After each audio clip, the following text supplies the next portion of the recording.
वज़ीर-ए-आज़म शहबाज शरीफ के मुल्की मईशत और इस्तेहकाम के लिए बड़े फैसले। सरकारी दफातर में हफ्ते में 4 रोज़ काम होगा। तमाम सरकारी महकमों के अखराजात में 20% कमी होगी। आइंदा 2 माह के लिए तमाम सरकारी महकमों की 60% गाड़ियों पर पाबंदी आयद होगी। 2 माह के लिए वफाकी काबीना के अरकान तनख्वाह नहीं लेंगे। अरकान पार्लियामेंट की तनख्वाहों में 25% कटौती। सरकारी एशाइयों और अफ्तार पार्टियों पर भी पाबंदी आयद कर दी गई है। वज़रा, मुशीरान और सरकारी अहदेदारान के गैर मुल्की दौरे बंद कर दिए गए। कौम से खिताब में वज़ीर-ए-आज़म ने पेट्रोलियम कीमतों में इजाफे को नागुज़ीर करार दे दिया है। कहा कि मुल्क भर में मेरी भरपूर कोशिश होगी कि तेल की कीमतों में आइंदा इजाफे का बोझ आम आवाम पर ना पड़े। इस्लामाबाद से ये रिपोर्ट देखिए।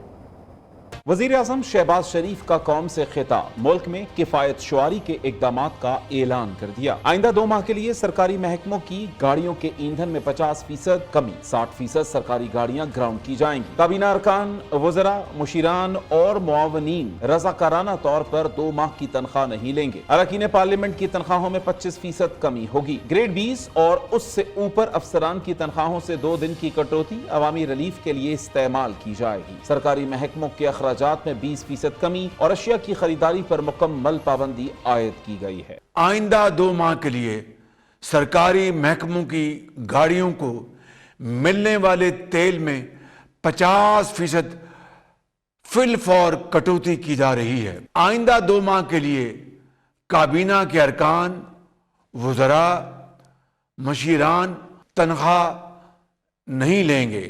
वज़ीर-ए-आज़म शहबाज शरीफ ने ऐलान किया कि ईंधन और तवानाई की बचत के लिए सरकारी और निजी शोबे में इंतहाई जरूरी सर्विसेज के अलावा 50% अमला घर से काम करेगा। दफातर हफ्ते में 4 दिन खुले रहेंगे। सनतों और ज़राई शोबे पर यह इत्तलाक नहीं होगा। रवा हफ्ते के आखिर से तमाम स्कूलों को 2 हफ्तों की तातीलात दी जाएंगी। सरकारी और निजी शोबे में इंतहाई जरूरी सर्विसेज को छोड़कर बाकी तमाम जगहों पर 50% स्टाफ घर से काम करेगा।